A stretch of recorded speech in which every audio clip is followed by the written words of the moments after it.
In the distant past, nearly 4 centuries before the iconic Battle of Yavin, a cataclysmic conflict erupted across the stars, the Mandalorian Wars. It was a time when valor and treachery danced a deadly waltz, carving scars deep into the fabric of the galaxy. This was not merely a series of battles. It was a devastating crucible that tested the very limits of the Galactic Republic, fracturing the once mighty Jedi Order and unwittingly paving the way for the resurgence of the Sith Empire. To truly grasp the weight of this war, one must peer beyond the heroics into the grinding machinery of warfare, the strategic calculations, and the dark manipulations that defined this tumultuous era. At the heart of this chaos was Mandalore the Ultimate, a visionary yet brutal leader. He was a figure shrouded in legend, his presence igniting a fierce fire in the hearts of the Mandalorian clans. Once mere mercenaries, divided and chaotic, the Mandalorians were transformed under his unyielding grip into a unified warrior society, ready to expand their dominion through conquest. His call to arms rekindled ancient martial traditions, and with each rallying cry, he united the clans under a single banner, igniting a fervor that would sweep across the galaxy. The Mandalorian war machine was a terrifying force, a synthesis of raw ferocity and advanced technology. Clad in impenetrable Beskar armor, their soldiers were as unyielding as the metal itself. Heavy siege artillery and fast, well-armed starships became tools of their ruthless efficiency.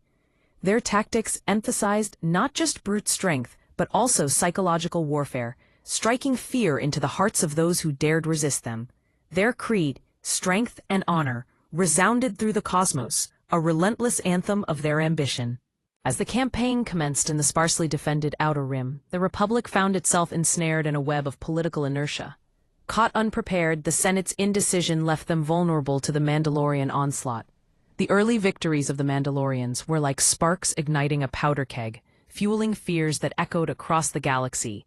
The Republic's defenses crumbled during the Battle of Balmorra, an industrial linchpin for the war effort. In a devastating orbital bombardment, the Mandalorians crippled planetary defenses before their infantry descended like a storm, turning city streets into bloody battlegrounds. Despite the Republic's numerical superiority, the Mandalorian shock troops, fueled by their ferocity, overwhelmed the defenders, leaving behind not just bodies, but a psychic wound that would haunt the Republic. Yet within the Senate, voices clashed like clanging swords. Senators from the core worlds, distanced from the conflict's brutality, debated endlessly, should they escalate the war or seek a path of negotiation. The discord sowed seeds of despair, and as the Republic hesitated, the Mandalorian tide surged forward. Meanwhile, the Jedi Order stood at a crossroads, their ancient doctrines conflicting with the reality of war. Bound to principles of peace, the Council hesitated to commit their forces, fearing that stepping onto the battlefield would corrupt their sacred mission as keepers of peace. Among them, a passionate faction emerged, the revanchists, whose frustration with the Council's inaction drove them to take matters into their own hands. They trained Republic forces, organized intelligence efforts, and executed covert strikes against the Mandalorian war machine. This radical shift in their role transformed the Jedi from guardians into warriors, fracturing their unity and challenging the core of their beliefs. As the conflict escalated, the siege of Telos became a grueling testament to the lengths the Republic would go to protect its heart. The prosperous core world, teeming with shipyards and supply depots, faced relentless bombardment from Mandalorian forces, bent on severing supply lines. For months, Telos endured an onslaught, and the skies turned dark under the shadows of warships. The Republic, led by seasoned admirals and Jedi commanders, employed daring maneuvers, stealth fighter raids, and elite marine deployments to disrupt the Mandalorian siege. The air crackled with tension as Republic soldiers fought side by side with Jedi, charging into the fray against overwhelming odds. And yet, even as they lifted the siege, the cost was staggering, a poignant reminder of the sacrifices borne in the name of survival. In the depths of the conflict, another war raged, one of shadows and espionage, on the moon of Nar Shaddaa. Here, amid the labyrinthine streets and the scent of betrayal, Jedi spies and revanchists infiltrated the criminal underbelly to disrupt Mandalorian supply chains. With every assassination and act of sabotage, the stakes grew higher, each victory steeped in the bitter taste of deceit. The war's turning point came at Malachor V, a desolate world marked by ancient Sith temples. Here, Republic leaders orchestrated a decisive assault, hoping to crush the Mandalorians once and for all. As ground combat raged amid the ruins, Jedi and Republic forces fought valiantly, their cries echoing against the desolation. Yet, faced with a stalemate, Republic commanders resorted to a horrifying weapon, an energy projector designed to fracture the planet's crust. Its detonation unleashed cataclysmic upheaval, annihilating thousands and turning Malachor into a graveyard. The victory was Tyrant, a hollow triumph that left the galaxy reeling from the devastation. But the true horror lay beneath the surface, in the insidious manipulation of the Sith Empire, thought long destroyed but quietly biding its time. Sith agents infiltrated the Mandalorian ranks, using dark alchemy to enhance their might. The conflict was merely a pawn in a larger game, a strategy to weaken the Republic and pave the way for the Sith's resurgence. Signs of the Sith's growing strength emerged as Jedi explorers ventured into the unknown regions, revealing that the Mandalorian Wars were just the beginning of a much darker chapter.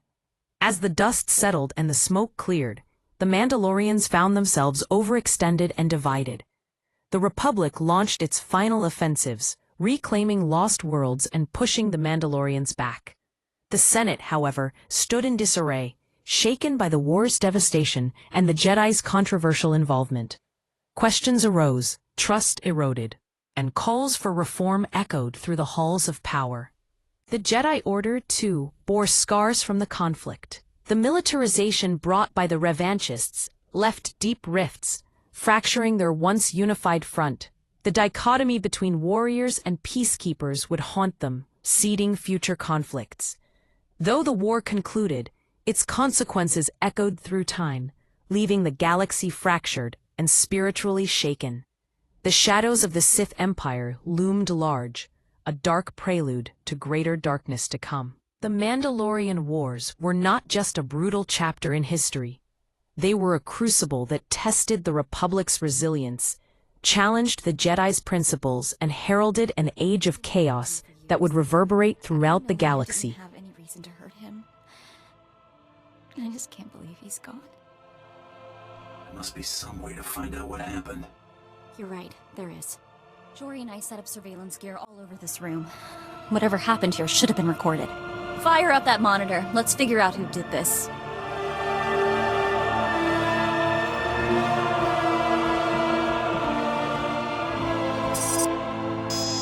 Blasted, someone's tampered with the recording. I can still get some of it, though. Here we go. Move it, you're dead. Now if you know what's good for you, you're gonna back out nice and slow. Oh, I know precisely what's good for me. Winning the Great Hunt won't merely be good. It will be splendid. When I win, the entire galaxy will know the name Taro Blood. And I'll charge extravagant fees for my services. Won't I, Seddon? The highest in the galaxy. Only the filthy rich will be able to afford you. Taro Blood. I've heard of you. Nearly got crippled by the other Mandalorians at the Great Hunt 10 years back. Ah, yes, that. An unfortunate bit of history. This time, I plan to win. Of course, that will be simpler if my competition doesn't include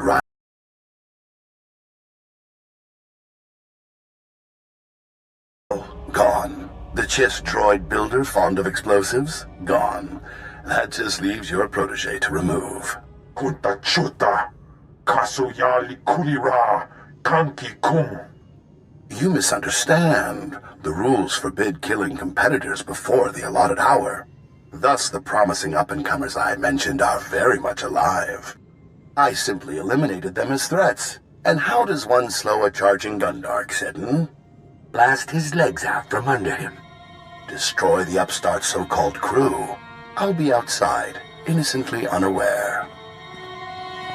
Jory! Shoot to kill! Too late, old man. That scum. He didn't even have the guts to kill them himself. He had his lackeys do it. Coward.